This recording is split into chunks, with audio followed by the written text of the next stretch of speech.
Hi guys, so for today is a new day, a new life, a day in the life at you mang kicks. And guys, meron update lang kasi sa amin pala, narinig ko sa kapitbahay. Narinig ko sa kapitbahay is parang may bagyo pala. Hindi ko aware. Kaya ako mamaya, pray kami kasi meron kami sa labas na in-standby na sinako ng bigas ay ng palay. Papasok namin kasi nga may bagyo. So pag binagyo yun, wala. Guys, so yan, so dito namin siya ilalagay. Ito parating daw na bagyo.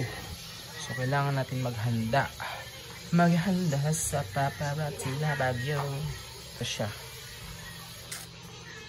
Nasa labas yung sinako namin na palay. Ano yun namin bibilad para maging bigas yun.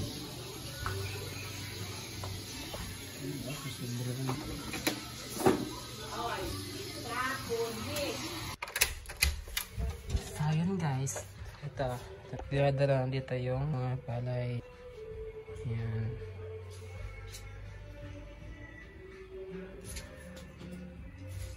Madami-dami pati yun.